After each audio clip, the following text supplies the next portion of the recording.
Lantern Rite is a time for celebration, especially when we can get a free 4-star character from Liyue. You can pick any free 4-star character from Beidou, Chongyun, Ninguang, Xiangling, Xinyan, Xingqiu, Yanfei, Yun Jin, Yaoyao, and even the brand new Pyro DPS Gaming. But with only being able to choose one of 10 different characters, many people are wondering which character is best for them, especially if they already have a lot of these 4 stars and are considering getting constellations. That's why in this video we'll go over the value of these characters and their constellations for your account. We'll first start with the characters that I would not recommend, then the characters that I would not recommend unless you're in a special situation, and then we'll go over the characters that I would recommend getting for anyone. Finally, we'll evaluate which character to choose depending on the characters you already have. I'll rank these characters and talk about the value of their constellations and when I would pick one over another. That way you can feel more confident about who to pick for your free 4-star. But as always, if there is someone that you really like and want to play, then go ahead and choose them. You can make any character in the game work, it's just that certain characters will make any account stronger and make building teams much easier. And once you have some really good support characters, you can play some notably weaker characters and their weaknesses don't really seem to be as bad. With that said, let's start the list with the characters I would not recommend getting during Lantern Rite. First up is Xinyan. Xinyan is an attack and defense scaling Pyro shield character that focuses on physical DPS. If that sounds like a big ball of contradiction and kind of a hot mess, it is. Xinyan is not very good on her own even at Constellation 6, and a lot of her kit makes you think she'd want to be played as a physical damage dealer, but ironically she has some pretty bad synergy with a lot of those physical team comps. Xinyan actually ends up doing a lot better when you turn her into a Pyro DPS by pairing her with C6 Bennett. But overall, I would not recommend choosing Xinyan unless you really like her.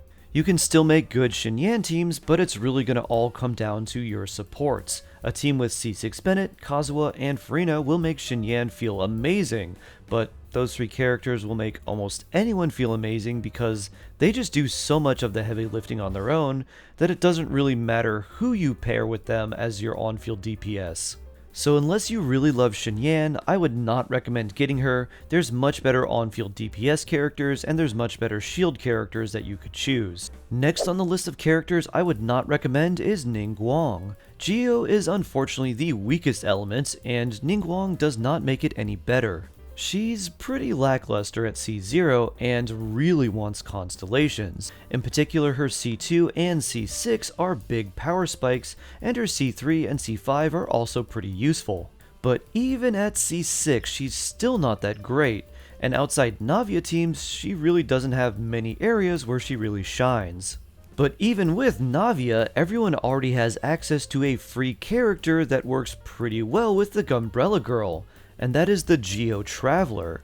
So with Ninguang's best use case being a teammate to Navia that can also be easily replaced by the Traveler, and with her personal capabilities being pretty lackluster, it's hard to recommend choosing her, even if doing so would make her C6 for you. Next up on the list is Chongyun, who I really liked when I first started because of his clean animations, but unfortunately he doesn't offer too much and he really has been left behind. Initially, Chongyun's kit seems pretty great, but then you realize that what he brings really is not that necessary. Most characters who would appreciate a cryo infusion usually have their own, like Ayaka. That being said, you can play Chongyun with Rosaria or Kaya for some pretty good results. His burst can do quite a lot of damage, but it's not worth using him just for his burst. His Constellation 2 is pretty unique because it gives you 15% cooldown reduction when inside of his cryo field skill, but most of the time that ends up sounding much better than it actually is.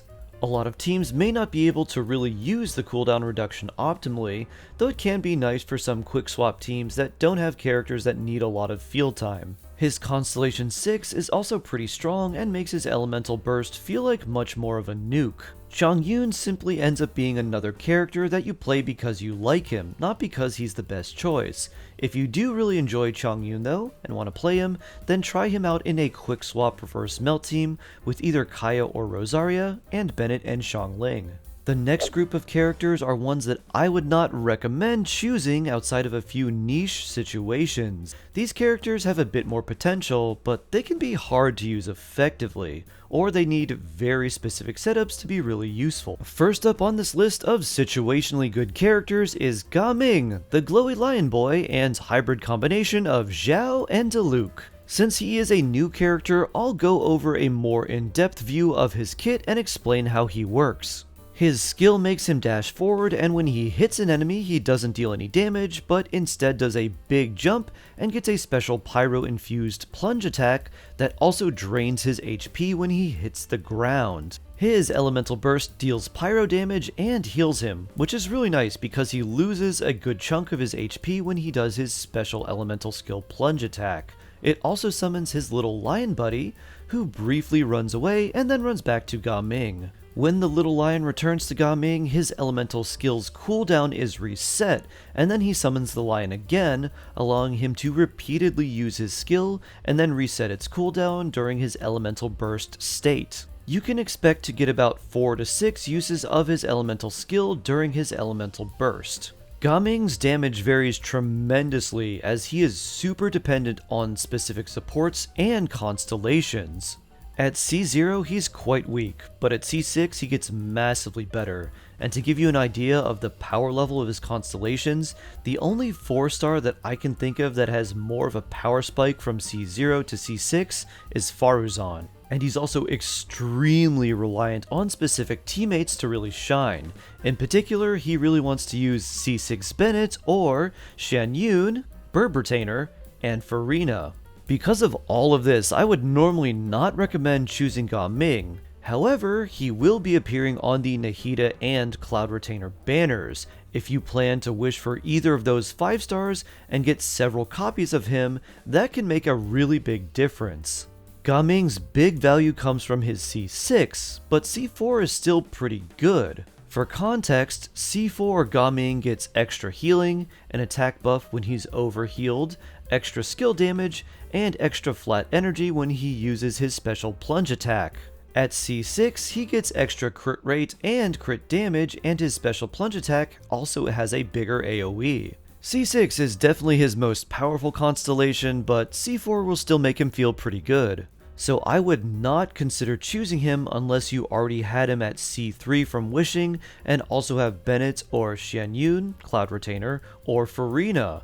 And that's a lot of conditions to fulfill, so he's definitely not going to be for everyone. Next on the list of characters I would only recommend situationally is Xiangling, and this is one of the best characters in the game, so why is she on the list? Well, that's because everyone already gets a copy of her for free by beating the 3rd floor of the Spiral Abyss, so you don't need to choose her to just have her in your roster. However, Xiangling's biggest power spike and best constellation is her Constellation 4, so if she's C3, it may be worth choosing her to get her C4 and get that extra 40% uptime on her elemental burst. Outside of that though, her other constellations are okay, but in my opinion it's not worth choosing her over someone else unless you are getting her 4th constellation, especially because you can use the Stargler shop to get more constellations for her outside of Lantern Rite. Her C5 is not very good, and the Pyro bonus she gets from her C6 does not apply to her own elemental burst, so that's why her C4 is the best choice if you do want Xiangling constellations. But if you only have her at C0, there are very likely better characters to choose than to try and get Xiangling's C1. The next situationally good character is Yanfei, and Yanfei is a character that is in an interesting spot. She's an okay on-field damage dealer, but I personally find her very clunky and not really that fun to play. However, her 4th constellation gives you a shield when you use your elemental burst. And this shield is very durable, especially when you build Yanfei with lots of HP instead of offensive stats like attack and crit. The advantage of this shield is that it will not mess up your elemental reactions like Toma's shield can. The disadvantage is that it's tied to her elemental burst, which costs 80 energy. Many people that want to use C4 Yanfei as a shield bot often build her with Prototype Amber or the Favonius Codex to help her with her energy recharge needs. So Yanfei can become a pretty good shielder at C4, Unfortunately, most people may find her to be cumbersome, especially if they have Layla already, who is a much easier 4-star shield character to use. But instead, if you want to opt for damage, Yanfei's C6 is quite nice and a noticeable boost in damage and makes her a bit easier to play, but it does not solve the clunky problems she has. It just makes them a little bit less noticeable. So for most people, I would not recommend Yanfei unless you want to get her C4 and make her a tanky shield bot, or if you are a Yanfei main and plan to get her final constellation.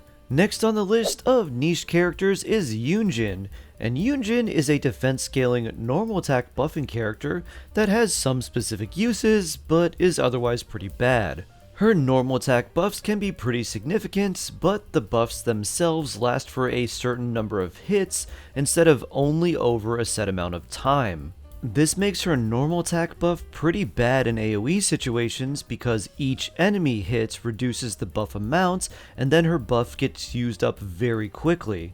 And just as a quick aside, Yun Jin only buffs normal attacks. She does not buff charge attacks or plunge attacks or anything like that.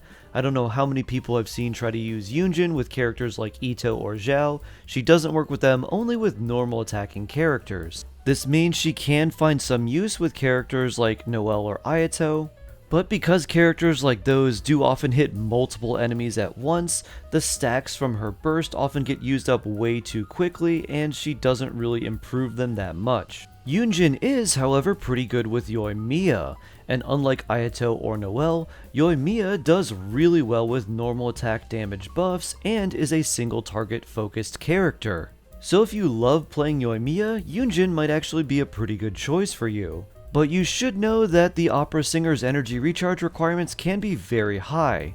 Yun Jin doesn't do much better with any constellations either, but her C2 and C6 are pretty nice buffs. However, the others aren't really anything astounding. That rounds out the list of characters that are situationally good to choose. Next up, we're going to talk about characters that are really good picks and could be very valuable for your account. First up is Beidou.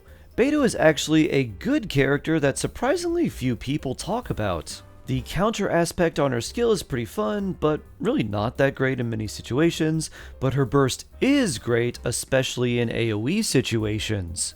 Not only does it bounce between enemies and cause a lot of damage, it also gives you resistance to interruption and reduces the damage you take. So Beidou is a character that provides good AoE damage as well as defensive utility at C0.